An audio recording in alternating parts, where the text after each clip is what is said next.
We played really, really well tonight. Keyshawn Askew again was outstanding.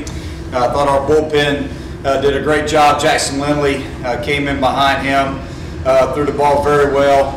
It was great to see Owen Griffith get in there, pound the strike zone, and Connor O'Rear got his first opportunity to pitch for us and filled up the strike zone and threw the ball very well. So overall, we pitched really well. We had 15 hits, scored 14 runs, had big days by a lot of guys, but Briar Hawkins stood out to me. Bryce Teodosio had another big day for us. It was great to be able to get all the guys in the game. I think we played pretty much all of our position players.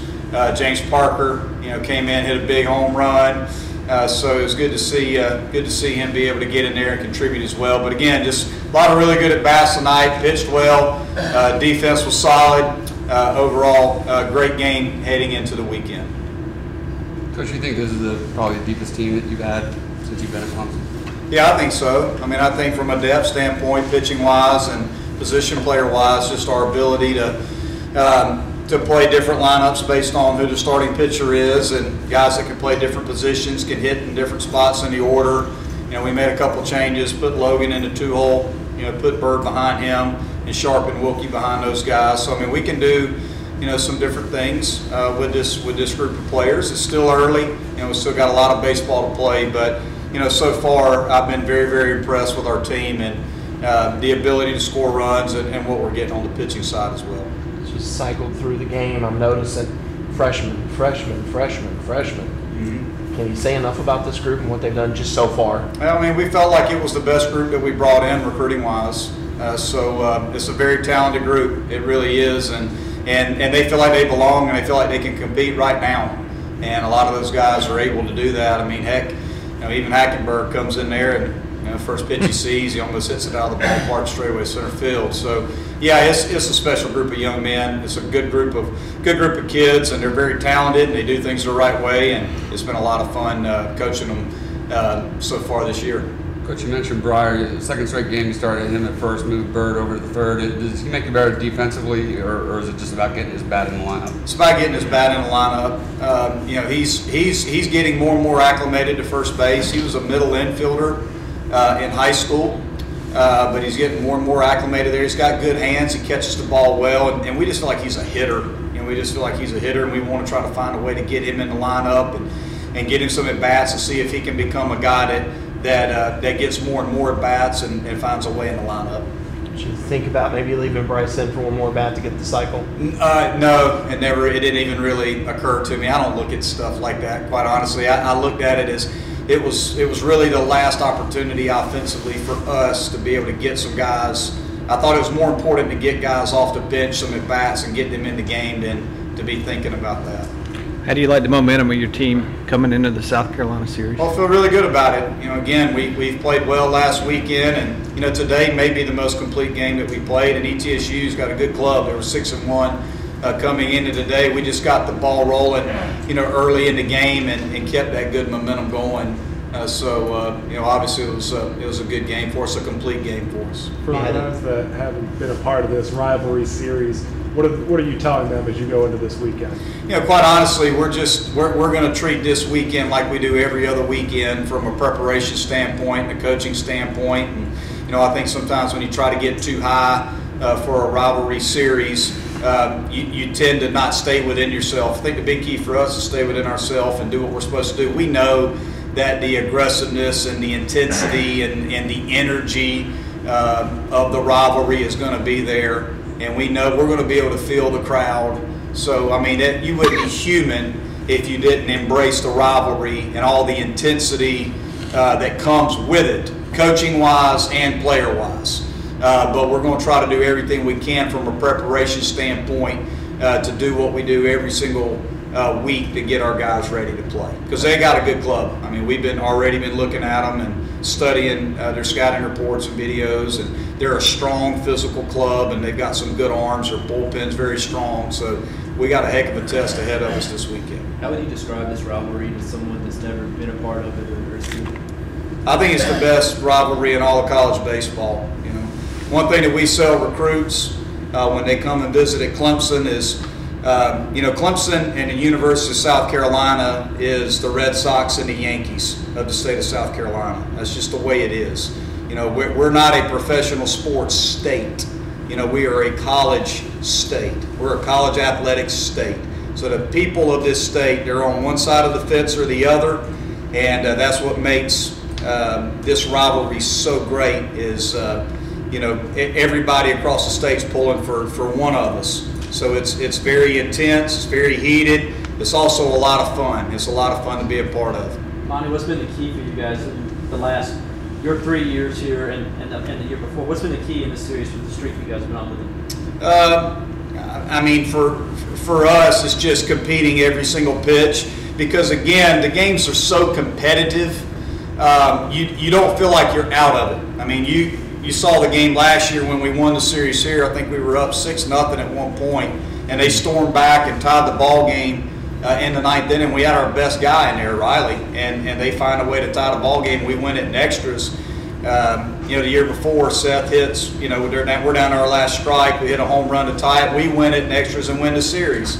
So a lot of times it boils down to, one pitch here or there, one inning here or there, and whoever capitalizes typically wins the series, and we've just been fortunate to be able to capitalize.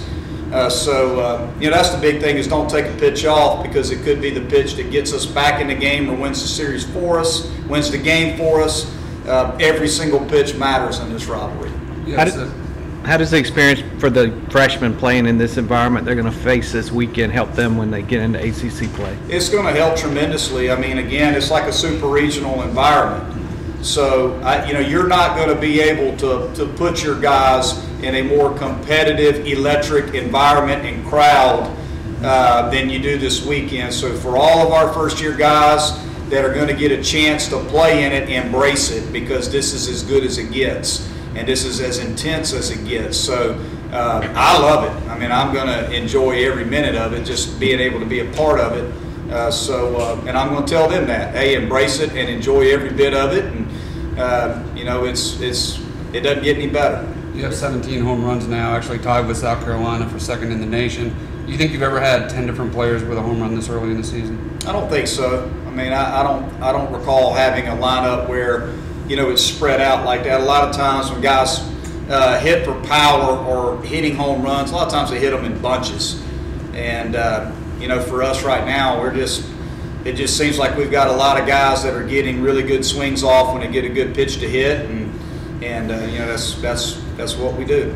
You're one of those rare guys. Makes the series unique, the fact that you guys play in 3 different areas of the state, and that makes it different than other rivalries around the country. It's unique. It's certainly unique. I don't know anybody else that does that, and that doesn't mean that somebody else out there with their rivalry weekend doesn't do what we do, but I don't think so. And I think it makes it really cool. I think it's challenging. It's challenging just because you got to play in 3 different ballparks and 3 different days, and each ballpark's a little bit different. The crowds are pretty dang good in all 3 ballparks. Obviously when you play here in Clemson, there's a lot of purple and orange in the seats, and then when you go to Greenville or the neutral side, it's pretty split, right down the middle, and then there's going to be an awful lot of garnet and black there on in Game 3. So it's just what it's all about. It's what it's all about. I think it's very unique and it's a lot of fun. You're one of those rare guys that's been in both dugouts. But do you have a favorite memory in this rivalry? Oh, geez. Golly. Watching our guys, watching our guys dogpile last year on the walk-off, triple by Wharton was pretty amazing. Watching Robert Jolly's little legs, he looked like Bam Bam on the Flintstones, running around the bases. If you watch the video, it's pretty funny. I think he took 250 steps between second and third. That just stuff like that. Seth's home run to tie it, and then we won it in extra innings. And then, my first year here, Alex Eubanks started Game 3. He was stellar. He was as good as it gets. But so there's been a lot of great memories. But at the end of the day, it's about the kids. It's about the players, and it's about the fans.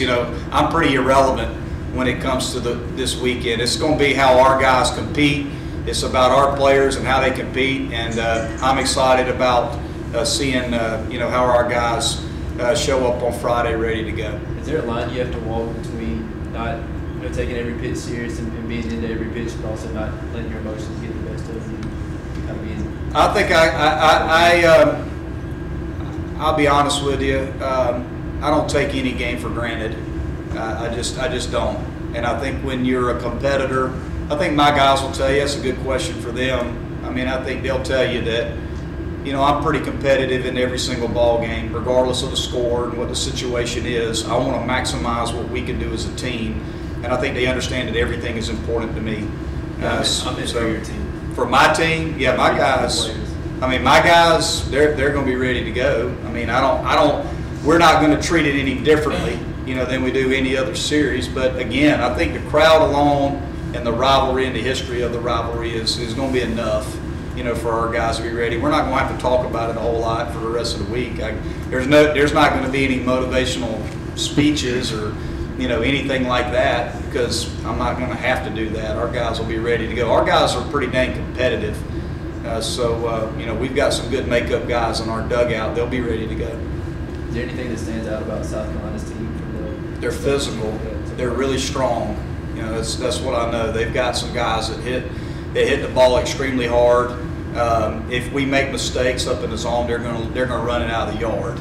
That's the bottom line. We've got to be able to catch and throw the baseball behind our pitching staff, which means we got to be able to locate pitches down in the zone and force them to hit the ball